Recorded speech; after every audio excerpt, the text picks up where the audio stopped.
늘 이렇게 누가 아시는 분의 소천 소식을 들으면, 또 장례 소식을 들으면 아니 어제까지, 아니 얼마 전까지 그렇게 정정하였고, 또 굉장히 아니 아무 일 없을 줄 알았는데 갑작스런 그런 죽음들을 접할 때마다, 그리고 죽음 이후 장례가 진행되면서 그 장례 이렇게 요즘은 이제 화장을 많이 하니까 그 화장 이후에 이제 납골당에 모시는 모든 과정들을 보면서 그 인간이라는 존재가 참 어떨 땐 참 대단한 것 같은데, 어떨 땐 참 이렇게 허무하다라는 게 느껴져요. 존경하는 목사님 한 분 계셨는데, 이제 뭐 그분 목사님이 이제 뭐 제가 청년부 할 때 강사도 오시고, 또 교회 개척해서 교회 잘 부흥하시고 좋은 책도 많이 쓰시고 그러셨는데, 갑자기 이렇게 어떤 암에 걸리셔가지고 투명 중에 이제 뭐 더 이상 어떻게 이제 그냥 이제 수술하시고, 그래서 교회를 좀 건강한 젊은 목사님 불러서 본인이 이제 폐가 될까봐, 목사님들 굉장히 젊으셨는데 그렇게 해서 은퇴하시고, 은퇴 위임식 이제 원로 목사 되시고 위임식 하시고, 예, 한 3주 있다가 돌아가셨어요. 그러니까 마지막 은퇴식 할 때도 그렇게 건강하게 하시고 다 하셨었는데, 이제 좀 몇 년 된 건데 제가 그 영상을 다시 찾아봤어요. 그래서 마지막 이제 이임식 갔을 때 어떤 말씀하신 것들, 그리고 또 장례 치를 때 마지막 장례하고 수목장하고 이런 과정들을 쭉 보면서 그러니까 제가 어릴 때부터 이렇게 배웠던 목사님이기 때문에 굉장히 큰 목사님이었고, 존경하는 목사님이었고, 개척하고 굉장히 교인들하고 많이 열심히 그렇게 했던 목사님인데, 돌아가시고 나서 이렇게 그 이제 유골을 모시는데 너무 작은 거예요. 이게 그래서 여전히 인터넷 들어가면 그분의 설교가 계속 있고, 또 인터넷상에서 막 불꽃같이 막 이렇게 호령하시는 그 모습들이 있음에도 불구하고, 결국 사람이 호흡이 떠나고 나고 나면 결국 한 줌의 죄 지나지 않는데, 인간이란 것이 참 실체가 이런 거구나. 그러니까 다시 한번 우리가 겸손할 수밖에, 아니 교만해질 수가 없고, 하나님의 절대적으로 하나님의 섭리 속에서 우리가 얼마나 한 작은 부분처럼, 내가 마치 어떤 세상의 중심처럼 내가 뭐 순종한다 불순종하니 뭐 이렇게 뭐 내 마음대로 결정하는 것처럼 보이지만, 나라고 하는 존재가 보잘것없고 이런 게 아니라 굉장히 거대한 우주와 이 하나님의 영원한 시간 속에 한 부분임에도 불구하고 너무 내가 굉장히 크고 중요한 존재인 것 같아서, 내가 조금만 나의 중요함에 남들에게 인정받지 못하고 나의 소중함이 남들에게 무시당한다고 느껴지면 막 너무 힘들고 어려운 가장 큰 이유가 뭔가 하면, 내가 너무 소중한 거예요. 내가 너무 중요한 거예요. 내가 전부인 거예요. 그런데 그런 인간이 역시 결국 한 줌 죄에 불과하다는 것이죠. 하나님께서 세상 모든 만물을 말씀으로 지으시되 흙으로 지은 두 종류가 있어요. 하나는 무엇인가 하면 짐승입니다. 흙으로 지으시고, 또 하나가 사람이었어요. 근데 사람은 하나님이 흙으로 지으시고 그의 코에 생기를 불어넣어 사람이 됐죠. 근데 흙으로 짓다 하고 흙으로 지은 그 사람의 이름, 사람, 아담이라고 지으셨는데, 아담이란 뜻 자체가 히브리어로 땅이 아담아거든요. 아담아. 흙에서 완 사람이라고 하는 존재죠. 그러니까 이 두 가지 실존이 같이 인간에게 있는 거죠. 흙으로 만든, 흙에 불과한, 한 주면 재에 불과한 우리의 출발이. 하지만 그럼에도 불구하고 참 인간이 소중한 것은 그 코에, 그의 몸 안에 생기, 하나님의 영이 깃들기에 그가 참 존귀하고 천하보다 귀한 것이 아니겠습니까? 그 말은 하나님의 영이 떠나면 언제든지 흙에 불과한 존재일 수밖에 없다는 것이 인간이 가지고 있는 한계라는 거죠. 그래서 하나님께서 아담에게 계속해서 모든 걸 허락하셨지만, 동산나무 중앙에 있는 실과는 먹지 말라, 먹으면 죽으리라. 죽음을 알 적이 없죠. 경험해보지 못했으니까. 하지만 하나님의 명령이니까 뭔지 그게 하여간 죽음이 참 무섭고 두려운 건 알았지만 아담이 언제 그 죽음을 경험했는가 하면 자신이 선악과 먹고 자식이 대신 하나님이 가죽옷을 지어주셨을 때 자기가 이름 하나하나 붙여서 키웠던 반려동물 이상 가는 가족 같던 동물이 자기 눈앞에서 죄 없이 죽어가는 그 죽음을 봤을 때 얼마나 죽음이 내가 저지른 게 뭔지 몰랐지만 그 죄의 결과가 이런 것인 걸 깨달았을 때 이 죄가 무섭기 시작했었어요. 그런데 여러분, 아담이 정말 죄가 무섭고 죄의 결과가 무엇인지 깨달은 건 언젠가 하면 가인이 아벨을 죽였을 때였어요. 자식이 자기 자식을 죽였으니 그 얼마나 참담한 심정이에요. 자기가 그 부모의 입장으로서 자식이 죽은 것은 어쩌면 이 세상에 겪고 있는 가장 큰 고통이고 아픔이잖아요. 비극이잖아요. 처음 겪어보는 그런 고통을 겪고 나서 이 모든 일이 자신이 저질렀던 죄의 결과인 것을 누구보다 아담이 알았기 때문에 자기 대신 하나님께서 가죽옷을 지어줬을 때 그 짐승이 자기 대신 죽었을 때, 죄 없는 짐승이, 그 소중한 짐승이 죽었을 때 다시는 죄 짓지 말아야겠다, 하나님 말씀 명령 어기지 말아야겠다 이렇게 마음먹었지만 사실 그게 잘 안 되잖아요. 또 살다 보면 많은 시간이 지나고 나서 가인이 아벨을 돌로 쳐 죽이고 돌로 맞아 짓이겨진 그 아벨을 품에 안았을 때 아담이 진심으로 아파하면서 깨달았어요. 인간이 하나님의 영을, 하나님의 말씀 떠나면 언제든지 짐승이 될 수 있고 그 결과가 얼마나 비참하고 고통스러운지 깨달았었어요. 아벨 죽고 나서 하나님이 선물로 셋이라고 하는 아들을 줬는데 그 셋이 아들을 낳았어요. 그 아들의 이름을 아담이 지었는데 뭐라고 지었는가 하면 에노스라고 지었어요. 에노스가 뜻이 뭔가 하면 죽을 수밖에 없는 존재라는 뜻이. 누가 손주의 이름을 그렇게 짓고 싶겠어요? 누가 손주? 네. 가장 좋은 것. 네. 가장 좋은 이름 짓고 싶은 마음이 있거든요. 그런데 죽을 수밖에 없는 존재라는 이름을 왜 짓고 싶는가 하면 아담이 너무너무 뼈저리게 알았어요. 인간인 것은 하나님의 영이 가야 되고 인간이 하나님의 영이 떠나면 한줌 헐구로 돌아갈 수밖에 없는, 언제든지 저 뛰노는 짐승과 똑같은 누군가를 죽일 수밖에 없고 또 죽을 수밖에 없는 존재임을 기억하고 살라는 거예요. 손잡고. 그게 내가 너한테 물려주고 싶은 거예요. 내가 누리는 장수의 복이나 많은 재물, 수많은 짐승들이 아니라 사람이란 어떤 존재인 걸 잊지 말아라.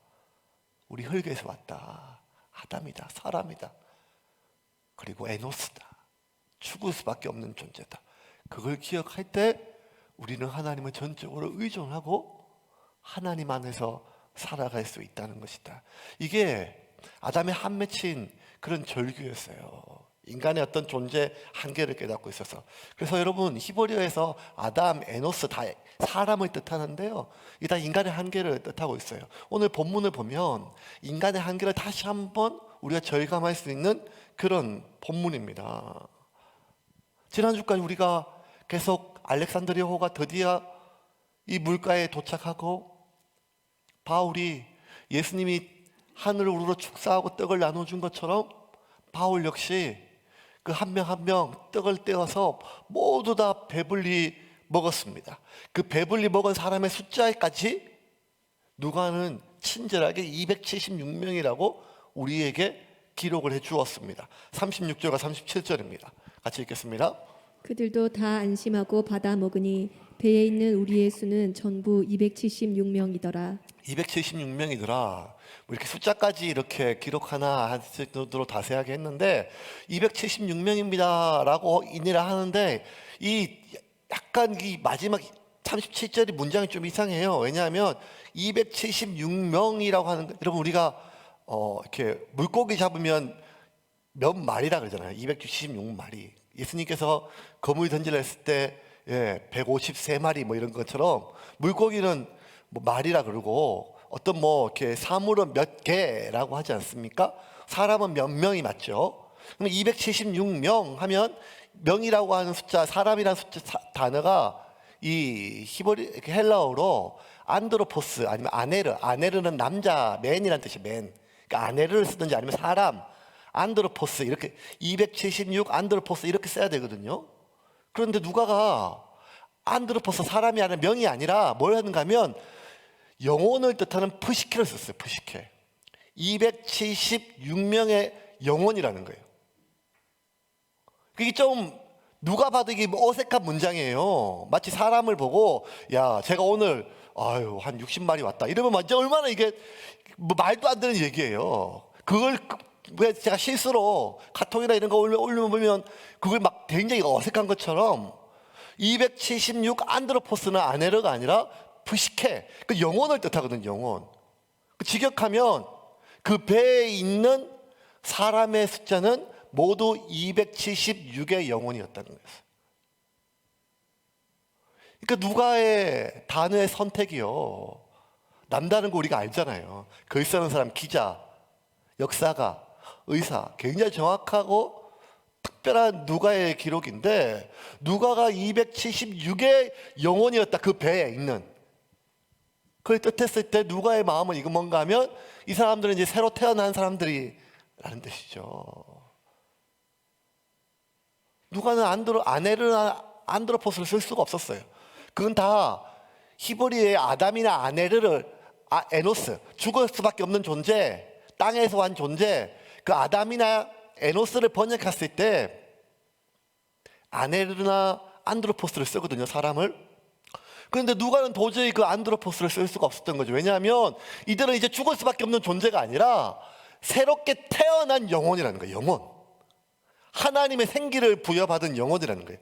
본인들이 알든지 알지 못하든지 간에 그들은 한평생 그들이 육신으로 나고 자라서 먹고 살기 위해서 생존에 집착했던 그런 인간으로 살았지만 그래서 자신 안의 영혼 앞에 어떤 영혼의 큰 변화가 일어나는지 자신들은 각성하지 못하고 깨닫지 못했지만 그들이 하나님이 주신 그 생명의 양식을 먹고 하나님께 자신의 삶의 모든 것을 던졌을 때 그들의 안의 영혼에는요, 그들의 삶의 내부에는 마치 새로운 아이가 태어나듯이 그들의 영혼으로 태어났다는 것이 누가의 정확한 기록이라는 거예요.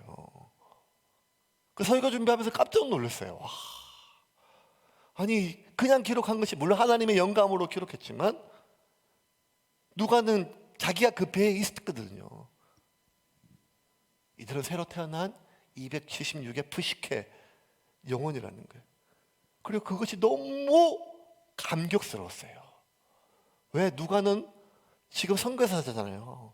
바울과 함께 복음 전하기 위하여 자신의 좋은 직업이나 고향의 여러 가지 많은 기반들을 다 포기하고 온갖 고생해서 예루살렘까지 따라왔다가 또 같이 그 배에 가서 바울 로마로 가는 그 길에 하나님께서 다 죽는 줄 알고 누가 역시 본인도 그냥 이 배에서 끝나는 줄 알고 보름 동안 아무것도 안 먹지 못했으니까 그렇게 끝내는 줄 알고 이제 우리의 로마에 있는 수많은 영혼은 그냥 여기서 끝나는구나. 끝나는 줄 알았는데 하나님께서 이 276명의 자기와 바울과 아리스다고를 제외한 273명의 그 푸시케, 그 영혼들이 그 거친 우상 숭배하는 뱃사람들과 누군가를 죽여야 내가 살 수 있는 군인들, 그 누구보다 세상의 그 사륙과 생존에 묶여있는 그 사람들이 하나님의 자녀로 영혼으로 태어났다는 것은 누가가 봤을 때 너무 감격이라는 거예요. 그들은 276명의 영혼이라는 거예요. 바울처럼, 자기처럼, 아리스다고처럼 이들도 하나님 앞에 새롭게 태어난 영혼이라는 거예요. 굉장히 감격스럽죠. 그렇게 태어난 영혼들이 감격도 누릴 겨를도 없이 금방 본색이 드러나는 일들이 또 나옵니다. 무슨 막장 드라마처럼 계속 막 반전이 막 일어나요. 39절부터 41절입니다. 같이 읽겠습니다. 날이 샘에 어느 땅인지 알지 못하나 경사진 해안으로 된 항만이 눈에 띄거늘 배를 거기에 들여다 댈 수 있는가 의논한 후 닻을 끊어 바다에 버리는 동시에 키를 풀어 늦추고 돛을 달고 바람에 맞추어 해안을 향하여 들어가다가 두 물이 합하여 흐르는 곳을 만나 배를 걸매 이물은 부딪혀 움직일 수 없이 붙고 고물은 큰 물결에 깨어져 가니 날이 새니까 육지가 보여요. 그래서 겨우겨우 모든 장비를 버려가지고 있는 거 겨우겨우 유색이 엮어가지고 그 배로 이제 그 해안가로 가는데 수많은 암초가 있고 여전히 유라굴라 광풍의 그 뒷바람이 상상도 못할 정도로 빠르게 가서 겨우겨우 거의 육지를 붙였는데 강한 두 조류가 강하게 막 부딪히는 그 부분에서 배가 이제 깨어지기 시작하는 거예요. 부서져서 이제는 다 하나씩 하나씩 깨어지고 부서지고 사람들이 죽게 생겼어요. 어떻게 해야 돼요? 뛰어내려야 돼. 배에 있다가는 같이 깔아앉을 상황이에요. 뛰어내려가지고 뭐 나무 조각이나 뭐 하나 붙들고 해안가로 계속 헤엄쳐야 살 수가 있는 그런 급박한 상황이 됐어요. 그러자 영혼으로 태어났던 푸시키로 태어났던 이 사람들이 다시 사람의 본색으로 드러나기 시작했었어요. 42절입니다. 같이 읽겠습니다. 군인들은 죄수가 헤엄쳐서 도망할까 하여 그들을 죽이는 것이 좋다 하였으나 자, 군인들이 호송하는 죄수들이 있었는데 그 죄수들 중에 바울만 호송한 게 아니라 같은 다른 죄수들을 같이 호송했죠. 그 다른 죄수들은 어떤 용도로 한가면 아주 뭐 그러니까 사형수들이었어요. 그래서 로마의 콜로세움에서 검투사들이 칼이나 짐승에게 죽기를 오락거리로 이동하는 그러한 사형수들, 죄수들이 있었거든요. 그런데 이 로마의 군법은 어떤 군법이 있는가 하면 군인들이 자기가 관리하거나 자기가 호송하던 죄수가 도망치면 그 죄수가 받을 벌을 대신 받아야 돼요. 예, 그래서 잡범대 같은 경우는 벌금 물면 되지만 사형수는 대신 죽어야 된다는 거예요. 그래서 실제로 12장에 보면 베드로가 옥문을 열고 나오잖아요. 그러니까 그 간수가 참수당하고 목 베어 죽입니다. 그는 이스라엘뿐만 아니라 해외도 마찬가지였었어요. 빌립보에서 감옥에서 바울과 실라 갇혔는데 밤중에 하나님께서 다 열어주셨잖아요. 간수가 오니까 옥문이 열렸으니까 당연히 도망간 줄 알고 제일 먼저 한 게 뭔가 하면 옥문이 열린지를 확인하여 자결하려 하는 순간 바울이 그 손을 멈췄거든요. 왜 자결하려고 하는가 하면 바로 자기가 지키는 죄수가 도망가면 그 죄를 대신받으니까 끔찍한 죽음 당할 바엔 그냥 자결을 하려고 하는 거죠. 그러니까 이게 죄인들을 호송하는 군인들의 책임이 막중한데 지금 돌아가면 이제 다 이렇게 풀어주고 해안가로 도망가면 여러분 사형수들이 어차피 자기들은 로마 가야 짐승의 밥이나 검투사들 칼에 찢길 거니까 도망가지 않겠어요? 그러면 자기가 처벌을 받으니까 차라리 죽이는 게 처벌을 덜 받거든요. 그래서 군인들이 죄수들을 다 죽이려고 했었어요. 마치 전쟁에서 패해서 퇴각할 때 포로들을 다 죽이는 것과 똑같은. 근데 그 죄수들 중에 누가 있었는가 하면 바울이 있었던 거죠. 여러분 방금 생각을 해보세요. 다 죽게 됐어요. 어차피 14일 동안 아무것도 먹지 못할 정도로 그 햇볕 하나 파지 못하고 암흑 속에서 이제 죽었다 끝났다 하고 삶을 포기했다가 바울이 아니다 우리 살 수 있다. 누구 하나도 우리 중에 죽지 않는다. 머리카락 하나 상하지 않는다. 하나님 우리를 살리신다. 하나님 내게 말씀하셨다. 내가 속하고 내가 섬기는 그 하나님 우리를 지켜주실 것이다.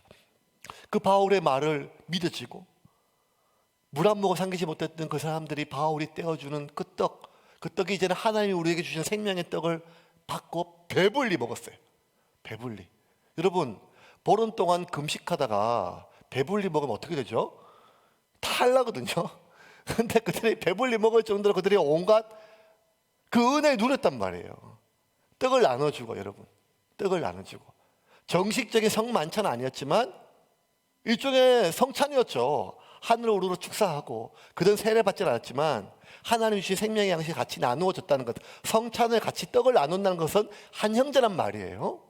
방금 전까지 떡을 나누고 우리 살았다고 즐거워하고 서로 나눴던 죄수와 군인의 그러한 것이 아니라 그렇게 생명을 나누고 같이 살아남았다고 하는 즐거움을 나눴던 한 공동체가 방금 태어난 푸시케였는데 금방 죽을 것 같으니까 뭔가 하면 내가 처벌받지 않기 위해서 방금 떡을 나누었고 같이 살아난 즐거움을 나누었던 그리고 무엇보다 바울까지 우리를 살려줬던 통로 역할을 했던 그 바울까지 죽이려 하는 군인들을 봤을 때 여러분 역시 사람은 사람이라는 거예요. 사람이 영혼으로 태어날 수 없다. 머리 검은 짐승은 절대 거두면 이 바울의 심정이 어떻겠어요? 이 바울의 심정이 자기를 죽이려고 칼을 빼어 들었어요. 결국 새로 태어난 푸시케 영혼에서 이내 안드로포스, 사람으로 죽을 수밖에 없고 자기가 살기 위해 누군가를 죽일 수밖에 없는 군인들이니까 그 안드로포스 사람으로 다시 돌아왔습니다. 근데 그 중에 여전히 하나님이 살려준 푸시케 그 영혼, 하나님의 생기를 머금은 한 사람이 있었습니다. 그게 43절입니다. 43절 볼까요? 같이 읽겠습니다. 백부장이 바울을 구원하려 하여 그들의 뜻을 막고 헤엄칠 줄 아는 사람들을 명하여 물에 뛰어내려 먼저 육지에 나가게 하고 백부장이 바울을 구원하려 하여 그들의 뜻을 막고, 백부장이 뭔가 100명의 군대의 지휘관이에요. 지휘가면 막는 게 아니라 명령하면 돼요. 근데 이 백부장 율리오가 바울을 살리고 싶었어요. 바울은 죽이면 안 된다는 거예요. 근데 바울만 살리라 할 수 없으니까 공평해야 되니까 죄수들을 죽이지 말라 명했는데 군인들이 말을 안 듣죠. 왜? 자기들 죽게 생겼으니까. 강하게 그들을 막았어요. 막아서서 막는다는 말은 뭔가 하면 모든 책임을 내가 지겠다. 모든 책임을 내가 지겠다. 내가 죽겠다. 이 죄수 중 한 명이라도 도망간다면 그 결과는 내가 책임지고 모든 건 전적으로 내가 대신 죽을 테니까 누구도 손대지 마라. 바울은 손대지 말고 죄수들도 손대지 말라고 이 백부장 율리오가 막았어요. 바울을 살리기 위해서 자기 목숨까지 살린 거죠. 단순히 바울을 살리고 싶다는 건 호의하고요. 좋은 마음이죠. 바울을 살리기 위해서 자기의 목을 내놓는 것은 전혀 별개의 문제 아니겠습니까? 이건 단순히 지금 백부장 율리오가 배를 좀 오래 타보니까 이 바울이 어떤 사람인지 알겠고 이 사람에게 호감과 매력을 느껴서 어쨌든지 이 사람을 살리고 싶은 그 인간적인 매력은 아니었던 것 같아요. 왜냐하면 43절 자세히 보면 43절 볼게요. 다시 볼게요. 43절 보겠습니다. 같이 읽겠습니다. 백부장이 바울을 구원하려 하여 그들의 뜻을 막고 헤엄칠 줄 아는 사람들을 명하여 물에 뛰어내려 먼저 육지에 나가게 하고 박부장이 아닙니다. 백부장이죠. 예, 전혀 느낌이 한 끗 차이인데 박부장하고 백부장은 쳐주셔야 돼요. 예. 백부장이 바울을 구원하려 하여란 뜻이요. 블로마이라고 한 단어인데 이 블로마이는 그런 어떤 인간의 의도가 아니라 하나님의 명령에 순종할 때 쓰이는 단어예요.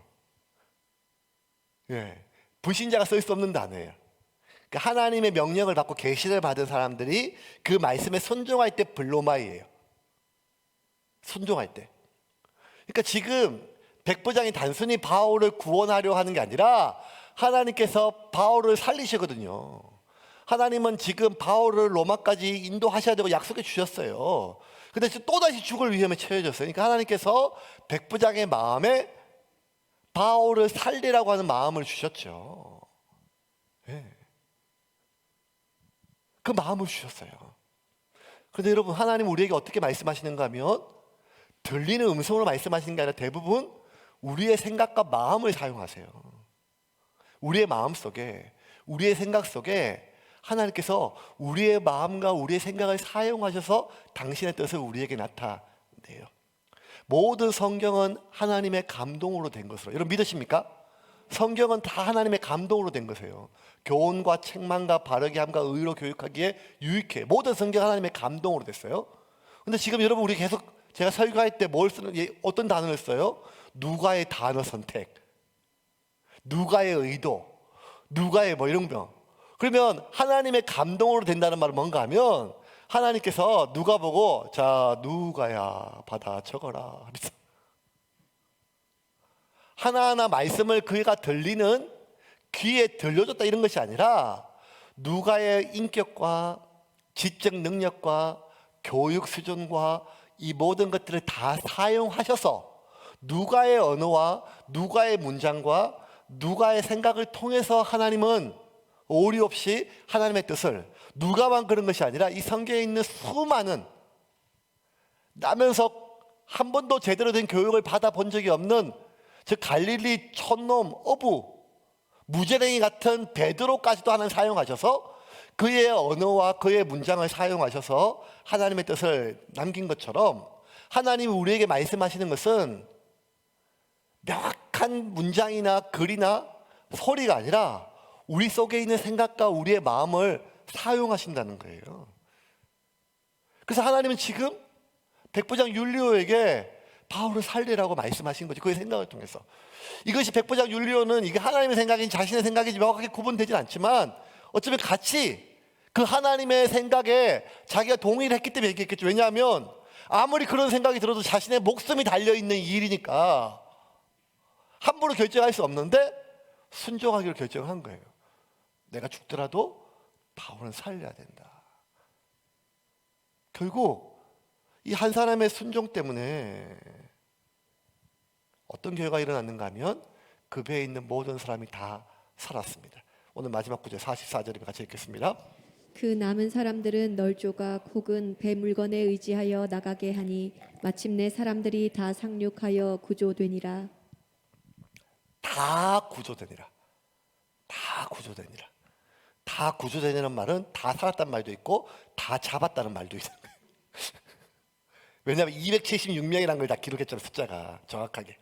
예, 다 구조됐다는 말은 276명 다 살았다는 말도 되고 다 잡았다는 말도 되겠죠. 아니면 다 도망가지 않았다는 말도 되겠고. 다 살았어요. 결국 다 살았어요. 누구 때문에? 백부장 율리오 단 한 사람의 순종 때문에 결국 다 살았습니다. 근데 누군가를 살리는 일은요, 사실 나 자신의 희생을 결정하는 일이에요.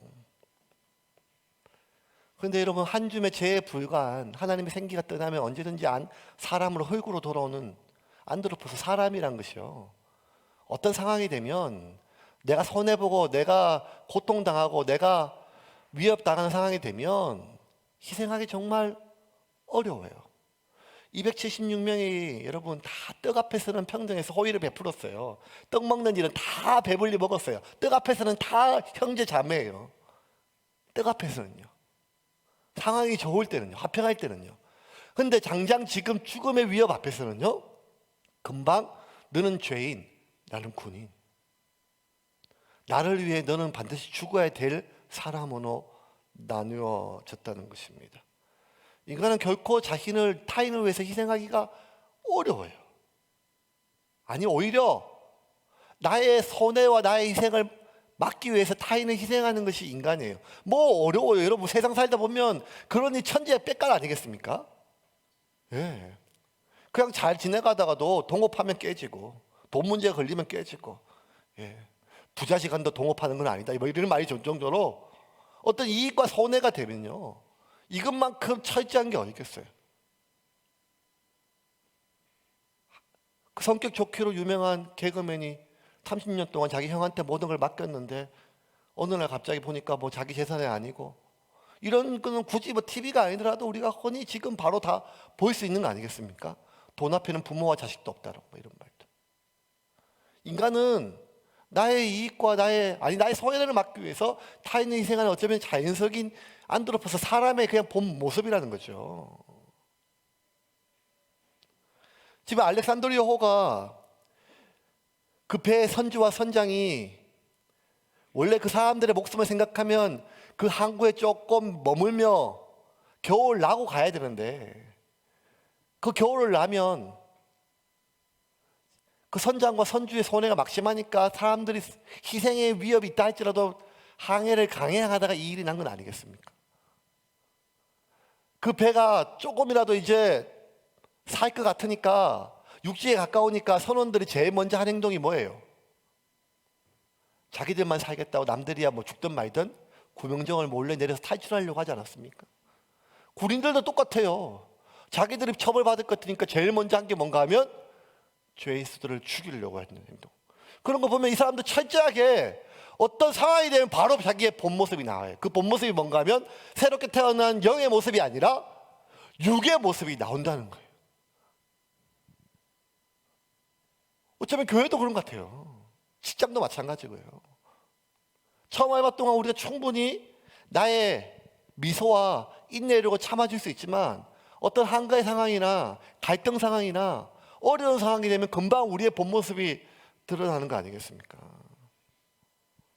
유일하게 백부장만이 자신을 위해서가 아니라 바울을 살리기 위해서, 자기가 아니라 바울을 살리기 위해서 자신의 목숨을 담보로 내놓았습니다. 누군가의 아픔에 대해서 여러분 우리는 측은해하고 안타까워할 수 있어요. 이거는 안드로포스, 사람도 다 할 수 있는 거예요. 안 됐다, 어떡하겠냐, 참 안 된다, 어떡하냐. 근데 누군가가 추워하는 걸 보고 벌벌 떠는 걸 보고 야 참 안 됐다라고는 누구나 할 수 있지만 그 사람에게 내 옷을 벗어주는 일은 별개의 문제예요. 왜? 안 된 것을 넘어서 그건 내가 추워지는 일이니까요. 누군가가 참 고통당하면 어떡하냐 저거 이런 마음하고 내 것을 나누어 주는 것은 또 별개의 문제예요. 왜? 내 쓸돈이 없어지니까요. 없어지니까요. 이번 주에도 뭐 안타까운 소식을 좀 들었어요. 이제 워낙 지금 교회들이 막 어렵고 하니까 광주에 있는 한 개척교회 목사님이 이제 한 2년 전에 개척을 했는데 이제 코로나 때문에 어렵고 하니까 이제 여러 가지 막 상황이 어려우니까 사모님도 일하시고 목사님도 일하시는데 목사님이 이제 쿠팡의 물류센터에서 일을 하셨어요. 나이 이제 한 50 정도 되시는데. 근데 이제 막 새벽에 막 투잡 하니까 새벽에 이제 막 하다가 뇌가 퀴즈 터져가지고 이제 마비가 오고 막 이랬던 거예요. 그러니까 일하시는 사모님도 이제 간병을 해야 되고. 그러니까 애가 넷인데 그 애들이 다 사방으로 이렇게 차가 본가만 흩어진 거예요. 그래 이제 막 그 소식이 막 또 들려와갔었어요. 막 어떻게 생각했는가 하면 이 교회가 도와줘야 되는데 근데 제 마음에 어떤 마음 드는가 하면 4월달 거 도울 건 다 도왔는데 지난주에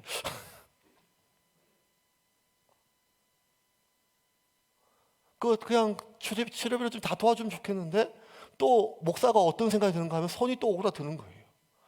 우리도 지금 최선을 다하고 있는데 큰 교회들은 다 뭐하지? 왜냐하면 그 소식 듣고 같은 목사니까 너무 안타까운 거예요. 너무 안타까운 것과 내 것을 나누어 주는 것은 별개의 문제란 말이에요. 왜? 그것은 나의 고통을 내포하는 일이니까요. 누가 피가 모자라면 한 줌의 피를 나눠줄 수는 있어요. 왜냐하면 금방 생기니까. 근데 누가 신장이 없다 하면 내 신장을 나누어주는 것은 별개의 문제예요. 나누어준다고 내 신장이 생기는 게 아니니까요. 아이 컨택트라고 하는 어떤 프로그램을 우연히 봤어요. TV에. 거기 뭔가 하면 이렇게 서로 이렇게 사이가 안 좋았던 누군가 이렇게 만나가지고 이렇게 관계를 푸는, 제가 이제 그런 또 치유나 이런 상담을 많이 할까 그런 거 요즘에 막 눈여겨보거든요. 무심코 봤는데 어떤 나이가 이제 60 가까웠던 옛날 코미디언인데요. 이 삶이 기구한 거예요. 어릴 때부터 형이 그렇게 집을 난장을 피우고 때리고 부수고 돈 뺏어가고 그냥 뭐 이렇게 손목하고 발목하고 목 빼고는 다 시퍼렇게 4살 때부터 맞았대 그 형한테.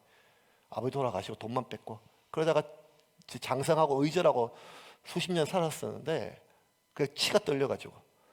근데 이 동생이 이제 신장이 안 좋아가지고 투석하다가 신장을 이식받아야 되는데 신장 이식할 사람을 찾다가 이제 피부치가 누나 하나 형 하나인데 누나하고는 관계하고 형하고는 의절했는데 이제 누나가 나이가 이제 다 60 넘어가 70 돼가니까 관계를 회복하기 위해서 그 형한테 연락해가지고 그래 용서를 구하는 의미에서 평생 이제 애먹였으니까 그 신장을 주기로 했어요. 신장을 주기로 하고. 그러니까 이 동생도 다른 사람 모든 사람 신장은 받아도 그 인간 신장은 못 받아 이렇게 했다가도 자기 이제 살아야 되니까. 그래서 이제 다 알겠다 하고 뭐 그냥 신장을 받기로 하고 수술을 했는데 수술실에 이제 다 굶고 하고 있는데 계속 수술실에서 안 부르는 거예요. 왜? 형이 아침에 안 왔어요.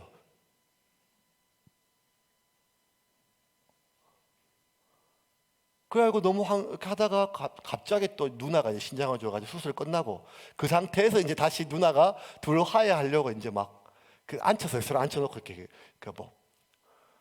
그 내가 사연을 보니까 너무 기가 막힌데 왜 저 형은 그 안 준다 하지 평생 원래 하던 대로 왜 준다 해놓고 왜 도망갔냐고 막 물어보니까 형 말이 이래요.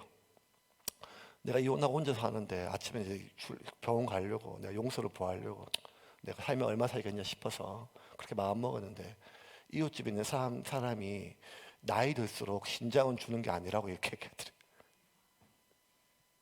나이 들수록. 그 말을 누가 못해요, 그죠?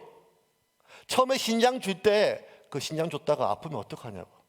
아니 신장을 주려고 마음 먹었을 때 그 정도의 수술 날짜까지 잡았으면 평생 연락 안 하고 그 정도는 생각하고 결정하잖아요. 내 동생이니까요. 내 피부치니까요. 근데 신장은 하나 주면 다시 생기는 게 아니다. 나이 들어 신장 주는 거 아니다. 라는 이웃집 아무 의미 없는 말 한마디 해도 마음이 흔들리는 거예요. 왜? 내 고통이니까요. 제가 그걸 보면서요, 뭐 화가 나고 이런 게 아니라 이게 인간이라는 거예요, 인간.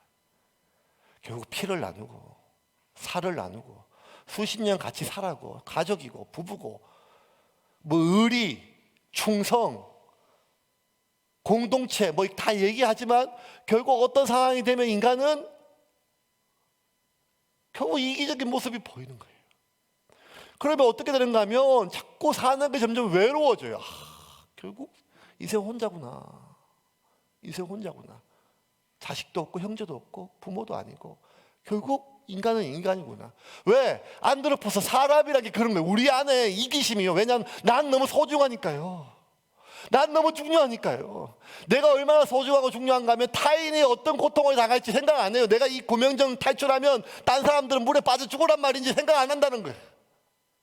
이 태풍 시즌에 내가 이 항해를 계속하면 배에 있는 이 300명 가까운 선원들과 군인들이 죽을 수도 있다고 하는 것에 대해서는 그것보다 내가 손해받을 게 더 아프다는 거예요. 인간은 내 앞에 있는 그 사람의 등에 있는 엄청난 짐보다 집채 맞는 등짐보다 내 신발에 있는 작은 모래알이 더 아픈 거예요. 인간은 원래 그런 존재라는 거 아니겠습니까?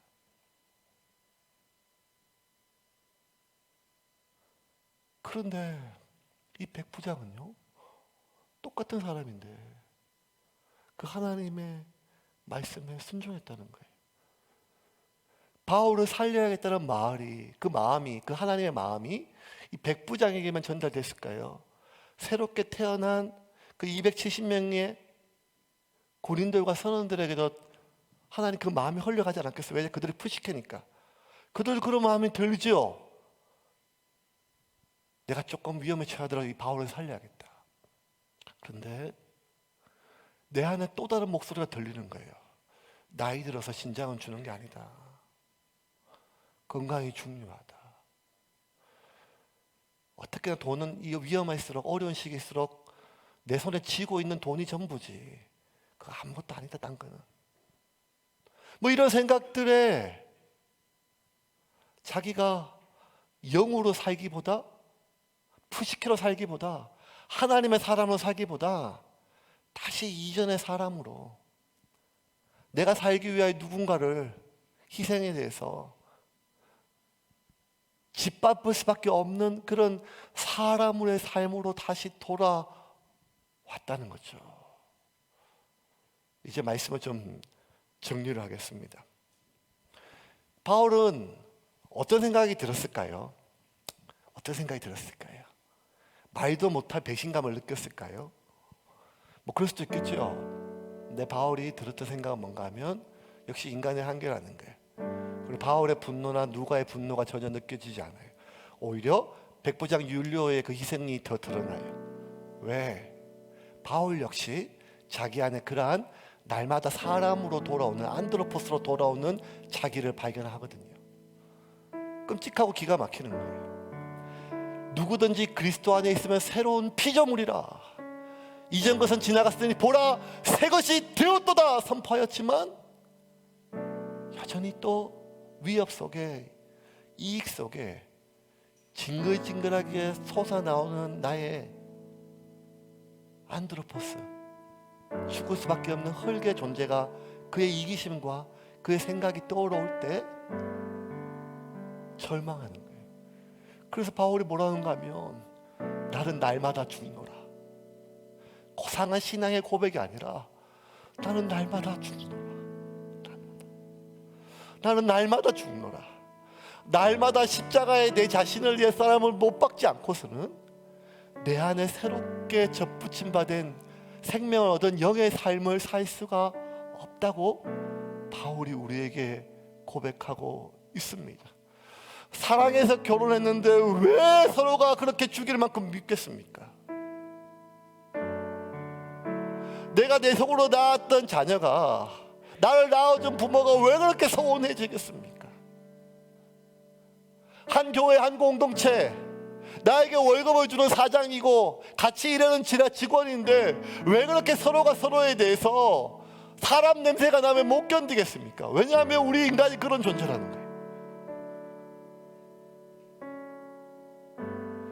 저와 여러분이 하나님의 자녀가 된다고 하는 것은 사후에 지옥에 안 간다고 하는 그런 두려움한 문제를 하나 해결하는 그런 정도의 문제가 아니라 하나님의 자녀의 삶, 하나님 나라의 삶을 사는 것인데, 그것은 내가 살기 위하여 남을 죽이고 짓밟는 삶이 아니라 사랑하며 사는 것입니다. 사랑하는 것은 나를 희생하며 사는 것입니다. 나를 희생하며 사는 것은 나를 고통에 몰아넣는 것이 아니라 내가 희생하고 그를 살릴 때 내 안에 하나님의 사랑이 넘쳐나는, 사랑하며 사는 삶을 산다는 것입니다. 여러분, 우리 사람으로 돌아가는 것이 아니라, 아니 흙의 사람으로 돌아가는 것이 아니라, 다시 사람으로 돌아가는 것이 아니라, 개가 토한 것을 다시 삼키는 것처럼 다시 죽을 수밖에 없고 내가 살기 위하여 누군가를 죽일 수밖에 없는 다시 사람으로 돌아가는 것이 아니라 그리스도 안에 새롭게 태어난 하나님의 영으로, 내 안에 새롭게 태어난 영으로 살기 위해서는 하나님, 내가 거룩하게 살기를 원합니다라는 그러한 기대와 원함으로 되는 것이 아니라 날마다 나 자신을 죽이는, 날마다 나 자신을 십자가에 못 박는, 끊임없이 내 안에 들어오는 하나님의 명령 속의 말씀 속에 그 말씀에 순종하기 위해서는 나의 가장 소중한 것을 포기할 수밖에 없는 고통이 있지만, 그럼에도 불구하고 내 자신을 죽이는 심정으로 아멘, 제가 순종하겠습니다 라고 날마다 내 자신을 죽일 때 저와 여러분은 예수 그리스도를 닮은 삶뿐만 아니라 두 발은 이 땅에 딛고 있지만 하나님 나라를 살아가는 저와 여러분이 될 수 있음을 믿으시기를 바랍니다. 우리의 가정이 그렇습니다. 나 자신을 죽이고 하나님의 명령을 순종할 수 있는 그런 부부, 그런 부모와 자녀, 그런 교회, 그런 삶은 순종하기 위하여 나 자신을 십자가에 못 박는 삶입니다.